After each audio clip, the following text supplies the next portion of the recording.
people are people are struggling with disease right now, and we are at the most incredible place to be able to help them find it early, and do something about it. The future of dentistry belongs to the innovators. Welcome to Innovation in Dentistry. I'm your host, Sean Zayas, and I believe that the future of dentistry is going to be unbelievably great over the next decade and 2 decades. But the question isn't that. The question is, are you going to be part of what makes dentistry great?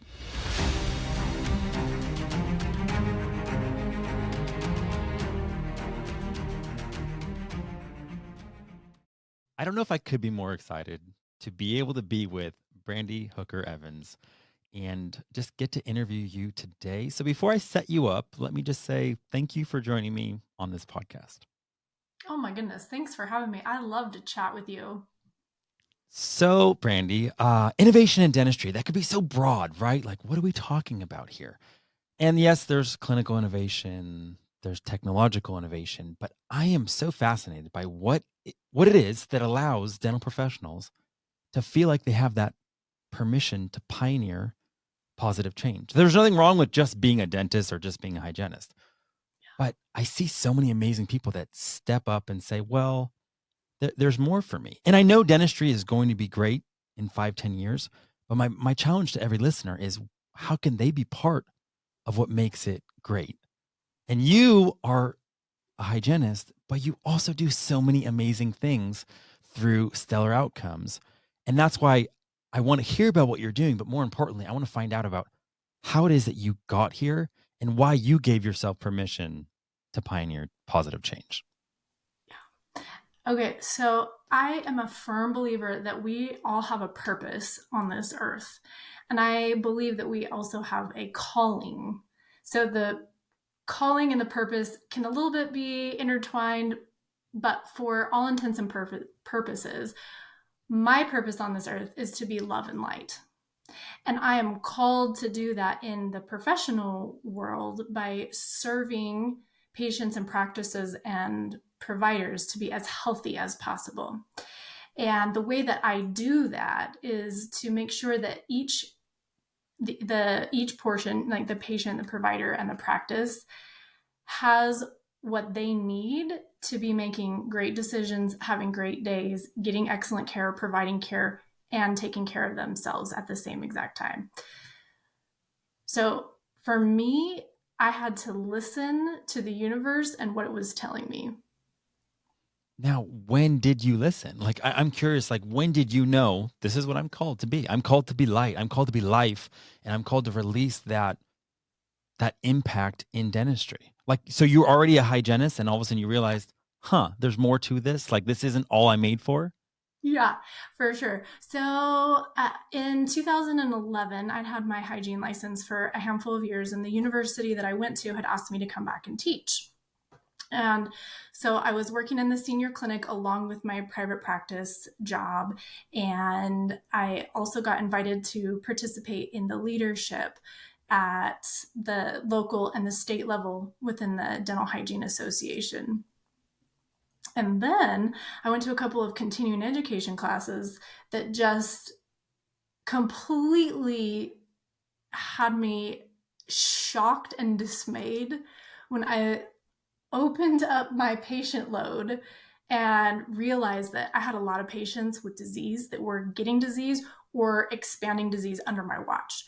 So in every corner that I looked in, I was getting information. I was getting requested to step up. I just, when the sign is like hitting you upside the head over and over, that was happening to me. And I was getting a tremendous amount of experience, both good and bad, that I just felt in the pit of my stomach was meant to share. Every single mistake I made, every single disease that happened under my watch, all of it, my job was to figure out how to stop doing that, find a different way, and then share it. And so as I was getting these other opportunities, I was like, okay, well, I'm listening now. I'm listening. And so that journey started in about 2011. So in that moment, are you grappling with imposter syndrome or like fear of what lied ahead? Or did you just have this like deep sense of let's just go for it. Let me just go into the unknown. Well, both. I have been a competitive dancer my whole life, and I have learned that if you want to be successful, you have to work hard and put yourself out there. And when you work hard and put yourself out there, you are exposed to judgment and criticism. And I knew that both of those things were just going to be part of what I had to do unless I was interested in having a career in a life of mediocrity. Okay, so sorry, I can't not probe into that. Competitive dancer. What in what arena? So, dance team, my whole life. I did hip hop and jazz and lyrical and all the things. And then I was a Bengal dancer for Idaho State University when I was in college. So Not you've quite always been 100% athletic. professional, but yes. So you've always Yeah. been athletic, but somehow okay, so now bridge the gap for me. You're gifted with dance, you've been recognized with dance, and then all of a sudden you go into hygiene school? Well, I knew I wanted to be a dental hygienist from the time I was in eighth grade. My uncle was my dentist and I loved them. And I had these big ideas about dentistry being so magical. And if you're a dental hygienist, you don't have to go much school and you get paid a lot and you had a really flexible schedule. And you know that all those things aren't quite accurate. But, in my 14-year-old mind, that's what I wanted. And so as I was competing with dance at my high school, and well, before that, since I was little, all the way up through college, I was working towards that dental hygiene degree, which in my mind was the epitome of the journey, right? Like that was the climax. And turns out the hygiene license is really a learner's permit for clinical care. You get that and then you start practice driving, right? Okay, so back in 2011 is when all these things start coming into motion. Now we fast forward 2023, 12 years have gone by in this journey. Um, what was a mindset that you had to shed in order for you to think like to get to where you're at today? I think the biggest thing in my way was I'm not ready or I don't know enough. Just like you said, imposter syndrome is what gets in the way every time. And I feel like maybe for almost everyone, that's the case. But I know you know this about me, but I'm super passionate and intense. So if I get challenged, the type A passionate, intense girl in me can't help but do everything I can to rise to that occasion. And so since I was being called to do more and share more and put myself out there, I was like, okay, I guess I'm putting my big girl boots on, and here we are. So tell me about a moment that you, I don't know, like some people can refer to it like the dark night of the soul. Did you ever have one in the last 12 years where you were like, oh my gosh, like I don't know if I want to get out of bed or um I don't the future's not clear and maybe I'm not going to make it. I feel really fortunate, Sean, that that isn't in my DNA. Wow. I have cried lots of tears. I've had disappointment, overwhelm, exhaustion, questioning what would be next. But I have just an inborn faith that it's all going to work out as long as I keep putting one foot in front of the other. It's all going to work out. So, So tears, you yes, but despair, I just, like I said, I feel really fortunate. That's not the way I'm wired, and I think it's critical that I'm not, because as a leader and sharing with some of the other colleagues that do have those really despairing moments, I feel like someone in the crowd has to be, no way, no matter what, this is going to work out. I got you. The universe has you. And so sometimes that super positive, I know it's going to be okay outlook is overwhelming or hard on me.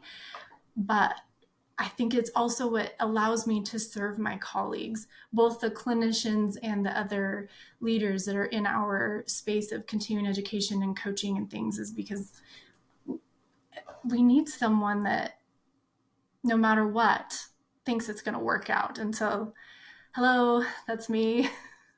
Well, especially because dentistry is so challenging. Like on all fronts of it, it can be so difficult, especially with COVID, and in the wake of all of a sudden there's not as many hygienists. I mean, there's a lot of things that are confronting dentistry, a lot of challenges right now, and I know a lot of dentists that don't necessarily know how to navigate this, or wonder, am I going to be okay over the next 5 years? So yeah, to have you as this coach or as this consultant that's like, look, first and foremost, let's keep this. You're going to be okay. I'm going to believe with you, and I'm going to also be able to help support you. Like we've got this. Is that one of the main things that you're doing for practices? Absolutely. Getting them to believe in themselves. We are up against a very large number of decades of traditional dental and dental hygiene care that make it impossible for the patients to get the information they need and make the decisions they need to make. It makes it impossible for the providers to have fulfilling days continuously. And it also really hinders the practice's profitability and cohesiveness as a team. So for me to say, I promise you there's another way and we're going to get through this and we're going to figure out your way, is the hope that I believe people need to take that next step, because to do something different is scary. And to change what we've known for decades, there are hygienists that have been practicing longer than I've been alive that have been trying to make that shift. Like, what is it that I can do differently with my patients and with my day, and practices that are doing their best to stay open and then go on to thrive. So it's a big, big, scary cliff that I'm asking people to jump off of with me. And so I have to be the one that's like, dude, I got the parachute. This is so going to be fine. Come on. Here's the edge. Life's better on the other side. So, Brandi, I know you are incredibly passionate. Like whenever someone meets you, like that, is incredibly evident. Tell me about a way that you come across that sometimes people maybe misunderstand or misjudge, just because maybe they're not used to someone that is So so. annoyingly positive.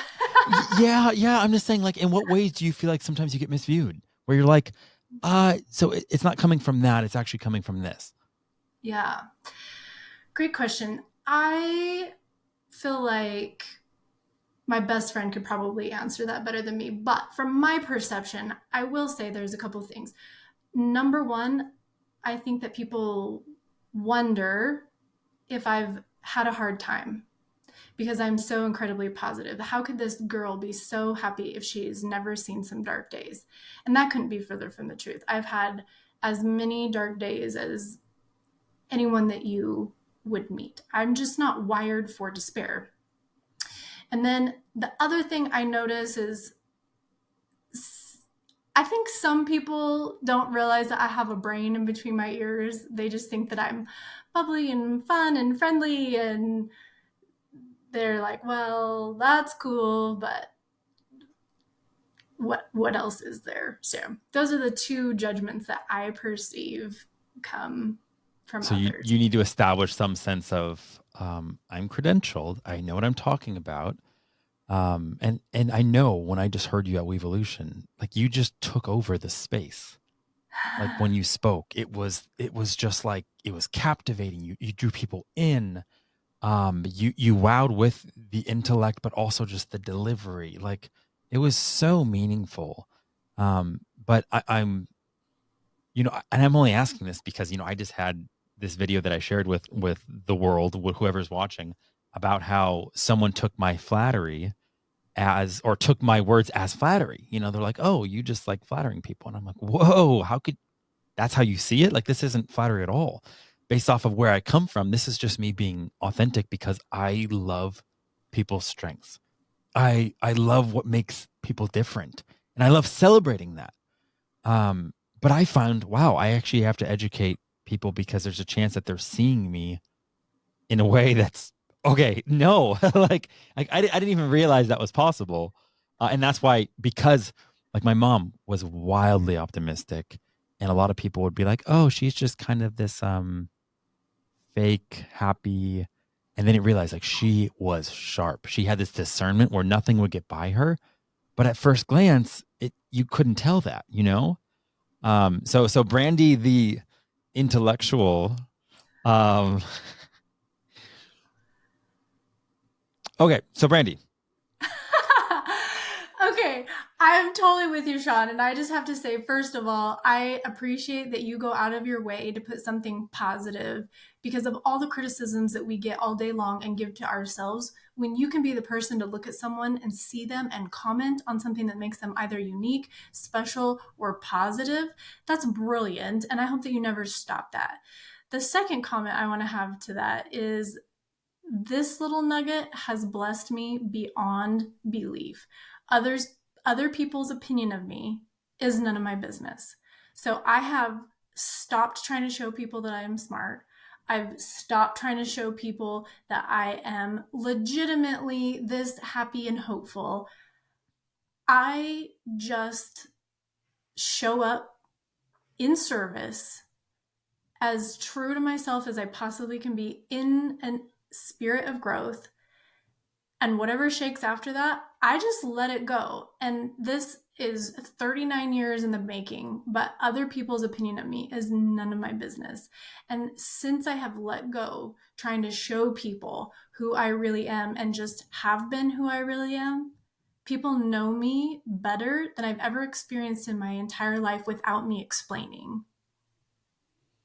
wow. Well, that's so powerful because you're aligned, right? Like you're not having to overthink. You can just be. Right. Exactly. And one, yes, absolutely. Being aligned and serving from the core of who you are and what you believe and what matters to you is going to put you in friendships and in connection with the people that are going to be able to best serve your mission. And mine is healthier patients, practices, and providers. It's like all the P's, right? And if I waste time trying to impress people and make sure that they see me who for I am, I spin my wheels and I get frustrated and more of those tears and darkness come. But if I show up in service and true to myself, all the things that need to fall into place always do. Always. So kind of take me deeper into that though. So like in 2011, things start opening up. When did you get that liberation of this is who I am? This is the way I'm going to show up. I'm going to own who Brandi Hooker Evans is 100%. And I don't need to worry. I don't need to worry if that makes people uncomfortable. Like when was that in that journey? Oh, that is brand spanking new. I learned the phrase and the concept of other people's opinion in me is none of my business about 4 years ago, 3 or 4 years ago.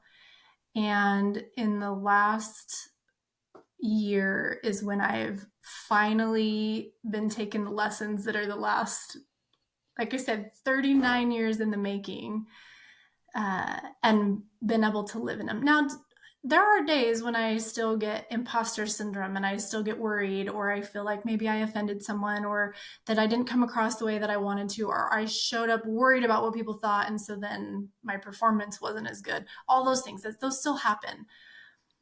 But such a fraction of the time compared to what they used to. But I've been working on this actively and hard, and can tell you that this skill that I feel like I've acquired quite nicely, maybe not an A plus, but definitely a solid A minus, is within the last year. So it's been a process. I think that's beautiful because most things that are worth acquiring come with some sort of effort, right?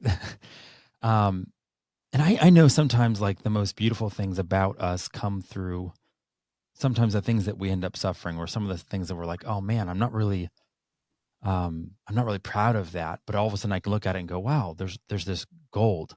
Like I remember I've already used this example, but like Tanya Lanthier, I was talking to her and her mom was, and she shared this with me. So I just gonna have to write to her and be like, Tanya, I've mentioned this twice now, but her mom was like OCD, and it was a difficult thing growing up with.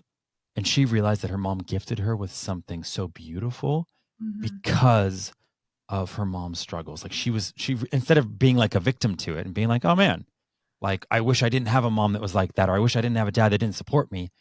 She found the gift in that. Um, and I don't know, I just feel like it's like here you are and you're so positive and you release so much light, and yet to think that along the way, like who knows how much brighter your light would have been, if you didn't overthink or wonder what people were going to say. But the fact that you've arrived there and are willing to just grapple with that, Brandi, and just be like, yeah, I need to get to a place of maturity here so that I can just be free. I mean, I'm still struggling with that, and I feel like you just gave me a prescription that can offer liberation for me. So like seriously, thank you so much. You are welcome. I hope that it does bless you and anyone that you repeat that concept to. It is a practice. You have to be mindful every time. And it's just like you were so generous as to share about the presentation that I gave the other day. And there were scouts in the room and there were speakers in the room, and the room full of speakers, they all want to see you succeed, but they're also like your highest critics because they know what to be looking for in these situations. And so you get some pretty tough reviews when you're in a room full of colleagues.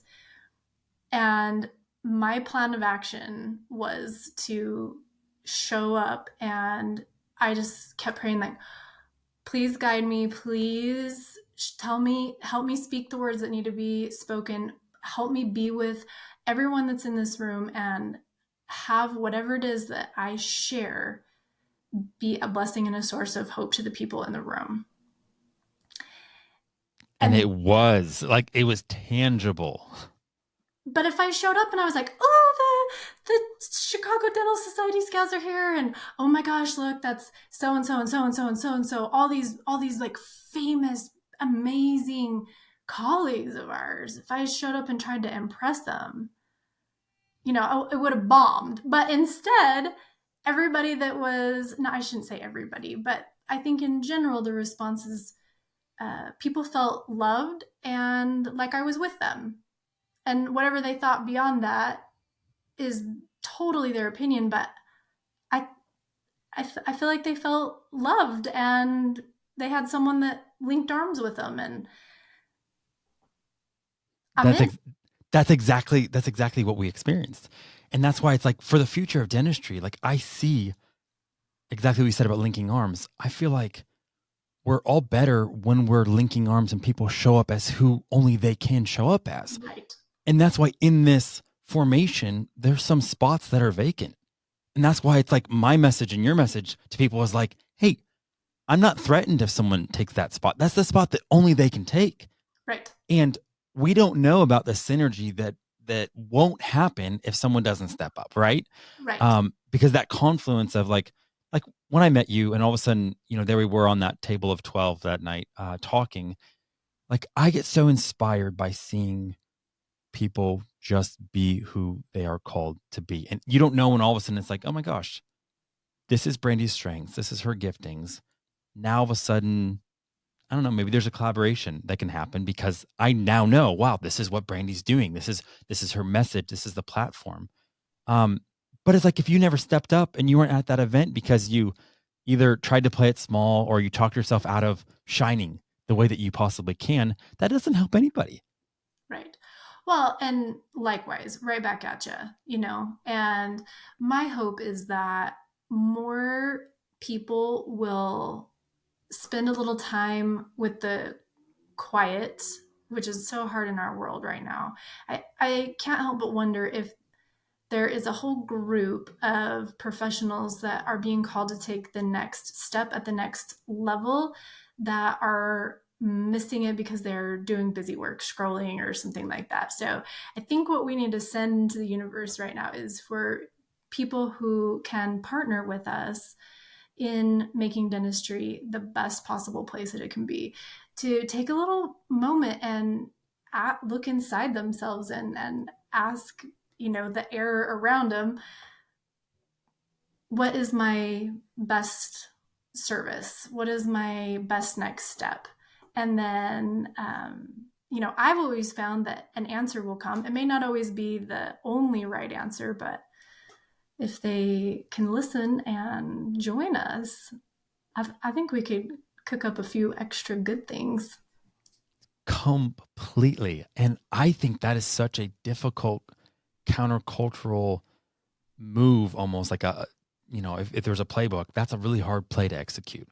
So everything's going so fast right now. And Brandi, you want me to just for a moment, like slow down, Yeah. um, disconnect from the noise, disconnect from the hustle and bustle, and almost trust that there's something that will emerge within that maybe aligns with, like you were saying, calling, that's like, wow, this is me. This is what I'm meant to do. This is the problem I'm meant to solve. And it's because it's my perspective. It's who I am. And this the second I see that confluence of like what makes somebody themselves based off of their past, based off of like who their parents were, and I'm not talking just triumphs, like and tragedies. 100%. My darkest days have made me who I am in the most positive perspective. And that's where like I love being here in Phoenix because it's such a great example. Like the Phoenix rises out of the ashes. Mm-hmm. A lot of us have ash in our life. Like we have stuff that we're not proud of, or struggles or tragedies that were inflicted against us. And it's Mm-hmm. like in the midst of that ash, there's a chance for beauty to come forth. And I Mm-hmm. feel like that's you shine that and you release that. Now, as you're working with clients, especially in dentistry, is there a certain mindset that you feel like limits them that maybe you run into often? Oh, 100%. I hear frequently that you don't know my patients. My patients aren't going to want this. Or you don't know my demographic. My patients don't have X, Y, and Z resources for this. And I hear the same thing being said about dentists, from hygienists to dentists, from office managers to all the clinical team and to the people. There's this huge limiting belief that other people aren't going to want this. The other people aren't going to be interested. And it's so funny because the moment that we say, oh, my patients or oh, my doctor or oh, my hygienist won't, we rob them of their autonomy. We Mm, rob them of the opportunity to live their best life or be as healthy as possible or be in charge of their own destiny because we have information that we're withholding based on our own bias and Sean I call BS. You don't know what your patients will or won't do until you give them the option. And same for your teammates. okay, I like that was a little spicy, but it's completely true. You mentioned limiting belief. Now, it doesn't seem like you've had a lot of limiting beliefs. Like I don't know, maybe there's a chance that like you said based off of the way that you were raised, maybe it was a beautiful home of support and people, your parents and maybe siblings just, really nurtured and loved you and you're just the product of a beautiful home. And not that you didn't make choices, but I'm just saying um have you did you have a limiting belief as you were coming into this space about how far you could go or the limit to the impact that you could make? Well, I think I just really didn't know what I didn't know. I had struggles as a kid and a teenager and an adult, just like everyone else.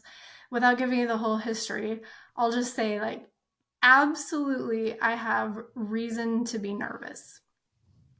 However, if I lean into that, then I feel about as misaligned as a human possibly could.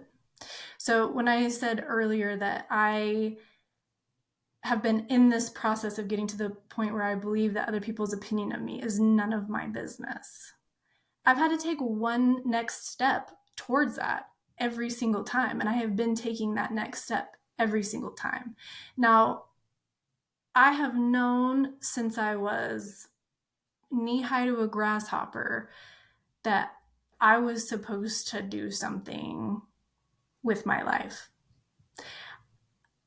I don't know I don't know where it came from other than I have known forever that I had something specific that I needed to share. And it's looked different at every season of my life. And right now, obviously, I spend the majority of doing it with my children, my husband, and dentistry. But honestly, if you look at the whole race, let's say, like the whole 13 miles, it looks super daunting. But if you think, oh, I just need to put this next 100 steps in, then I'm going to do it. And then pretty soon you've strung 100 steps to 100 steps to 100 steps to now you've gone 13 miles, let's say. That's exactly what I've been doing. It's just the very next couple of steps. What's next? I don't know. But I'll go down the road and then hopefully it's a good one. And if not, I'll, dust my sneakers off and get back on the trail and see where else we can get to.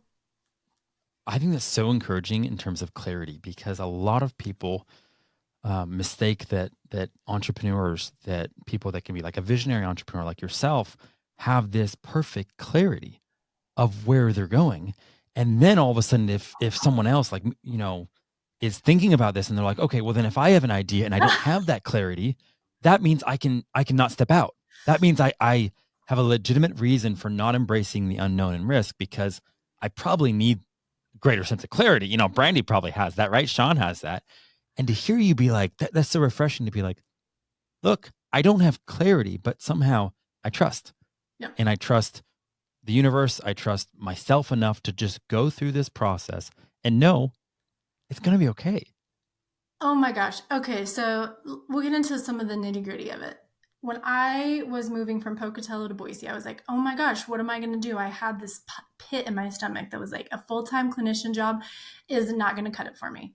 I had the most incredible experience implementing and starting a new practice hygiene program. I was an instructor at the university, president elect of the state association. I just knew a regular clinician job full time wasn't going to cut the mustard for me. Not saying I don't love that, because I think that's a really important position and even a leadership position that I support daily. Okay, so don't take that on that end. But anyway, I was like, what am I going to do? What am I going to do? And so I talked to everyone that would talk to me.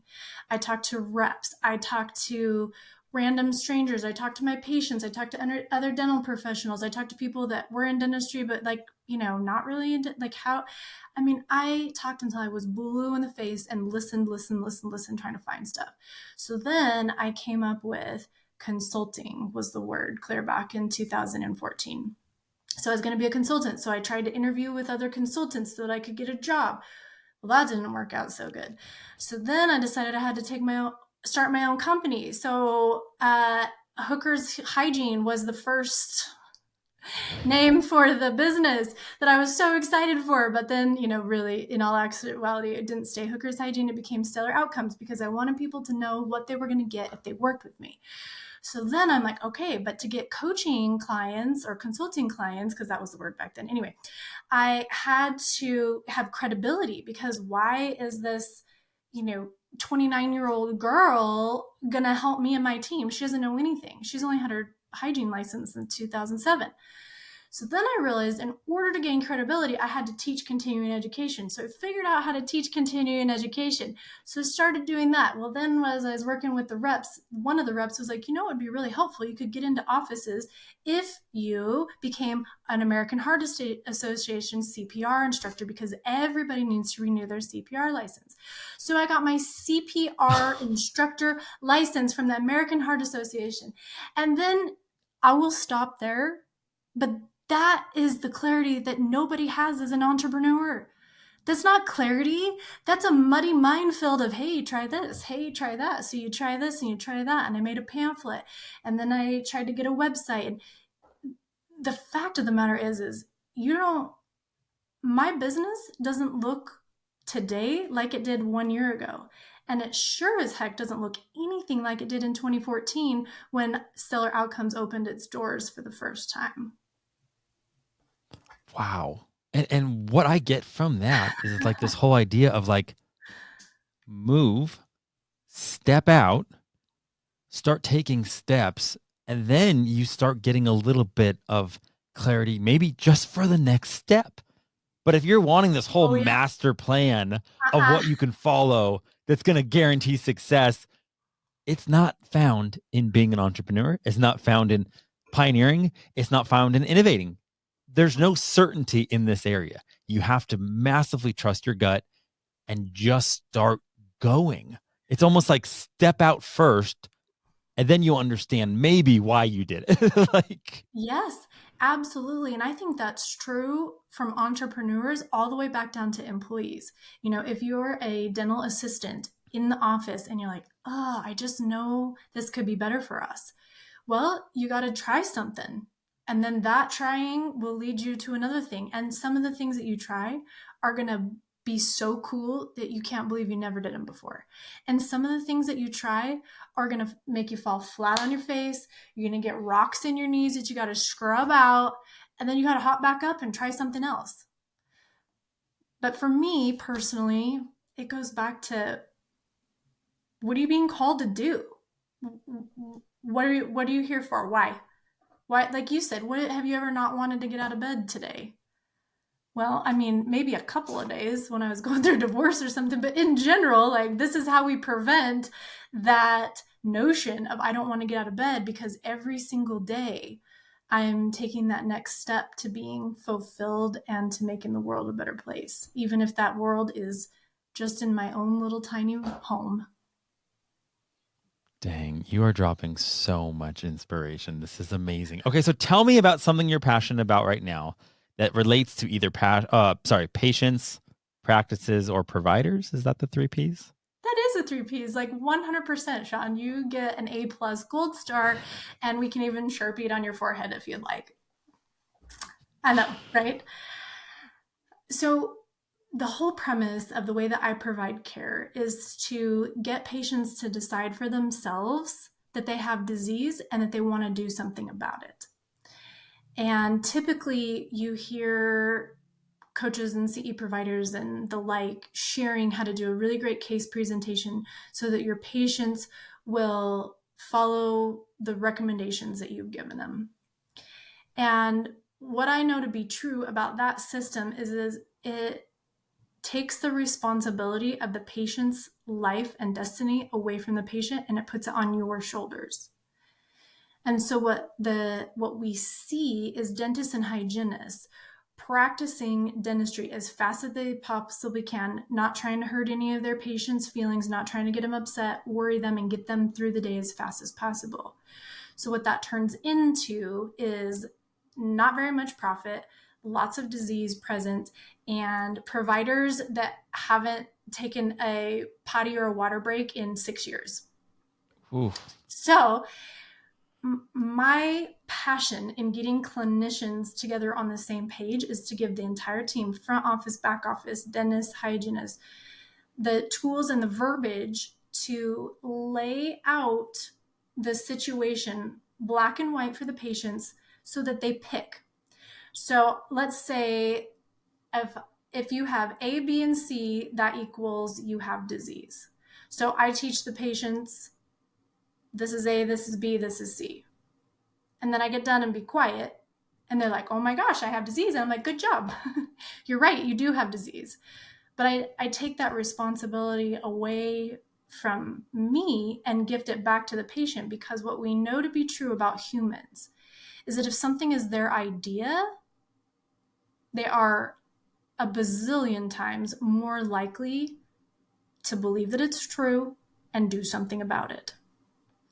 And so when the entire team has that that power to lay the information out for the patients simply, then their role, instead of dragging the patients up and with them and trying to get them to come along, their job is to support the patient in whatever they have going on.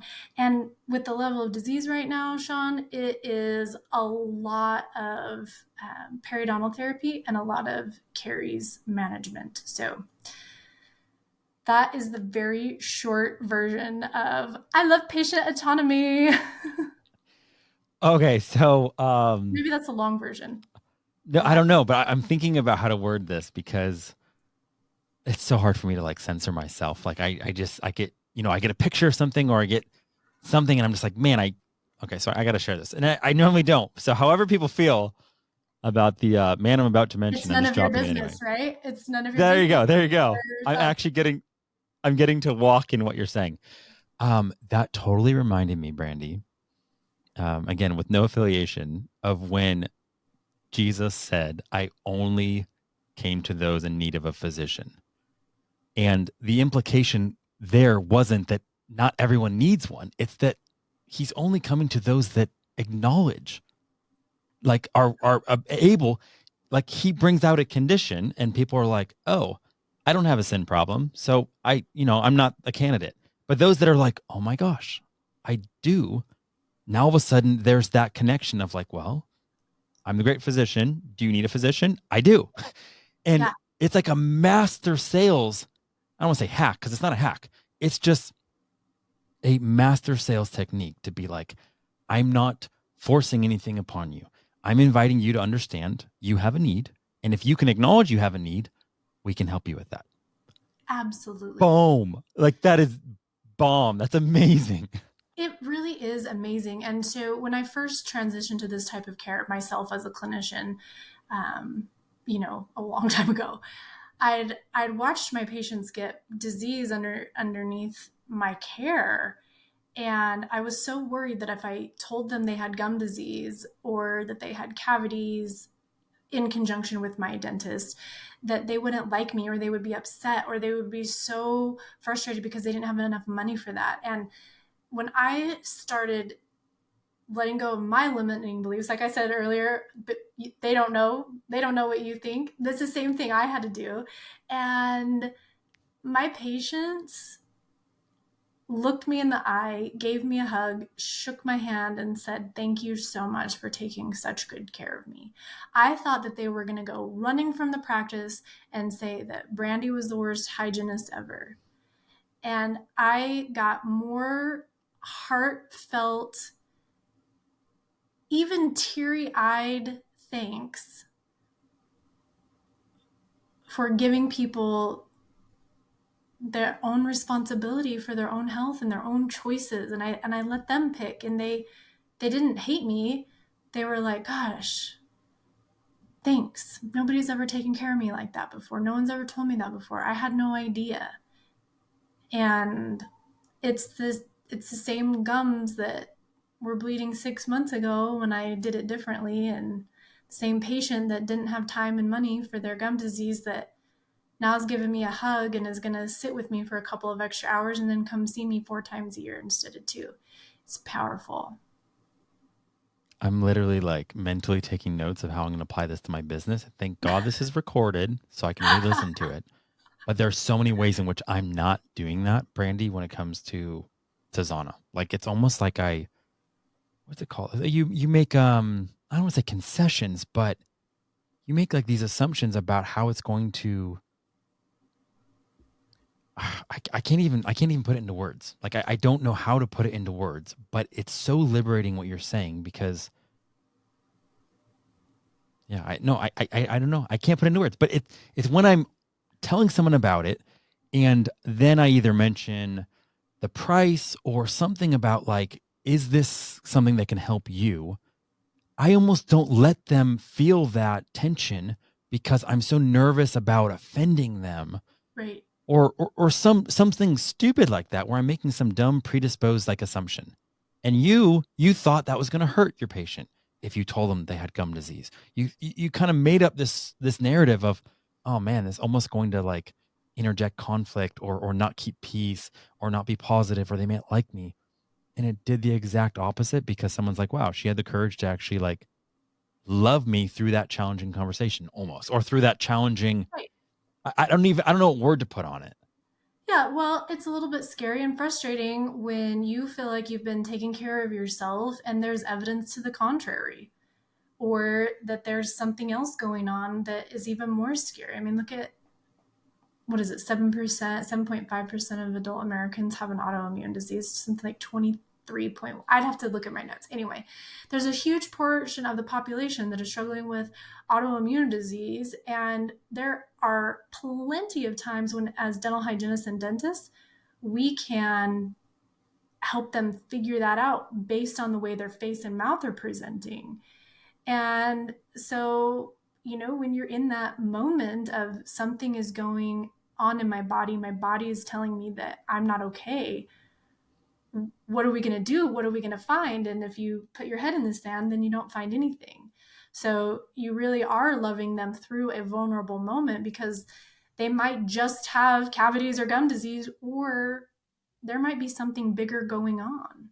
And this day and age, there really often is, because we have so much chronic inflammation that people are struggling with disease right now, and we are at the most incredible place to be able to help them find it early and do something about it. It's, as dental professionals, we are sitting in the most beautiful spot to make a change.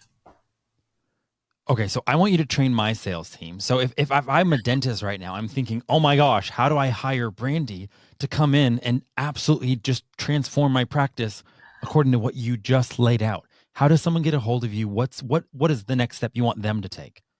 Okay, so if anyone wants to get a hold of me, you can email me at brandihookerevans.com, or you can call me directly at 208-244-2141. And then my website is brandihookerevans.com. So reach out. I'm excited to be of service to you and your team and your patients. Okay, so do you know what's coming next? Are you ready for this? Well, I'm going to interrupt. Is that okay?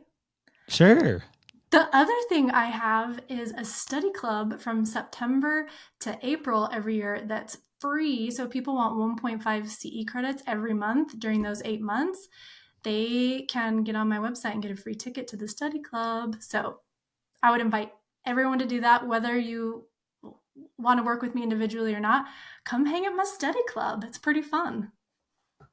That sounds amazing. I don't think I'm invited, but I would You go. are invited. You are invited. Am I? Carlos Rodriguez is joining us in September to kick off the fall semester. So I'm pretty sure you want to come, Sean. We're going to be doing Okay. emotional intelligence and comedy. People can laugh at how little emotional intelligence I have. I'll be the no. Okay. So do you know what's coming next, Brandi? Nope, I don't. Tell me, I'm ready. Okay. So as my closing question, I want to know, there you are walking down the street, and in the distance you see 18-year-old Brandi. And you know you're just going to have one moment to talk to her and communicate some sentiment. What do you share with her? Oh, now look, you have me like teary-eyed. I would tell her, don't lose faith, one step at a time. Keep going. That is absolutely beautiful. I think that's a perfect message. That is a perfect message to the listeners with everything you've been saying. I think you summed it up perfectly. Both Brandi and I want you guys to take those steps, to actually step out, to trust, to make something beautiful that only you can do. And that's the encouragement. Brandi, it's been so easy to honor you as an innovator, to just get so fascinated by the journey and how it is that you make such a big difference in dentistry with Stellar Outcomes. So thank you so much for letting me interview you today. Oh, Sean, thank you so much for having me. I am linked arms with you and cheering you on the whole way. Thank you, Brandi. Thanks for listening, and be sure to follow so you never miss an episode. To learn more about what's going on in dentistry, check out innovationindentistry.com.